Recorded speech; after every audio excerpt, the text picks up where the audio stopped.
So today I'm going to share with you the key to delegate, and this is part one. Let's get to it. So hey, my name is Moran Pober and I'm here to help you buy businesses and to also share my journey in that space as well. I'm the founder of Acquisitions.com. So one of the biggest challenges that I see with entrepreneurs or people who want to own businesses, buy businesses, is the fact that they are not delegating enough. And the main reason is, first of all, they don't think that they need to delegate, or they don't trust themselves, or they're not willing to let go, or they don't even know how to do that, which is exactly why I created this video. So make sure you stick with me until the end to learn all of those steps on the key to delegations. So the first point you gotta understand is the fact that you can't be the bottleneck in your business. If you wanna grow it to that potential, to the business potential, you can't be the bottleneck, which means that your job as an entrepreneur, as a business owner, is to eventually fire yourself from as many of the tasks in the day-to-day. When you're starting a business, you're going to do everything. When you're buying a business, you don't necessarily need to do everything because you have a management team in place. But if you replace the owner and you need to manage the business at first, you need to get to a point where you're eventually doing as little as possible and you always transfer things to other people. One of the best tips that I can give you with transferring stuff to other people and delegating to other people is to use what I call training wheels. It's like when a kid is trying to learn how to ride a bicycle, right? At first you're giving him training wheels to practice with it. And that's what you can do as well. And if you want to put it simply, is the fact that when you're delegating something and you want someone else to do something, at first be there with him, show him exactly how to do things. Like nowadays, especially when you have everything online, you have tools like Loom or ScreenFlow, where you record your screen of doing exactly the work that you need to be done.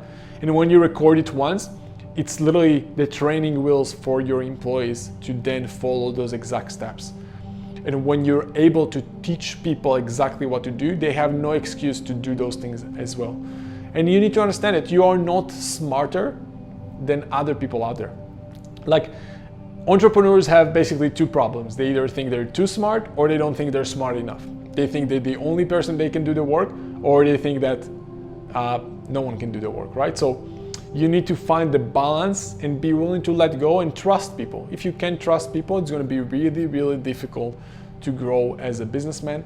And I think that's the beauty in the business world, that the more you grow as a person, the more the business will grow. That's what you'll find out. And if you want to understand more about what I mentioned about the fact that when you buy businesses, you can actually have management team in place, I'd suggest to go and open a new tab with my channel and search for the keyword supermarket. It's a very short video that I created, which will help you understand of how I see buying businesses versus starting from scratch or doing everything yourself at first. Another great tip that I can share with you is the fact that you want to make some regular daily observations on the progress of the people that you delegate with or delegate to, right? So let's say if you delegate a specific process to someone or a specific outcome to one of your employees or anyone out there, you want to eventually get to a point where you're constantly checking what they're doing, ideally on a daily basis at first, and you're always giving them feedback, and you give them a positive feedback and you tell them, hey, here's what you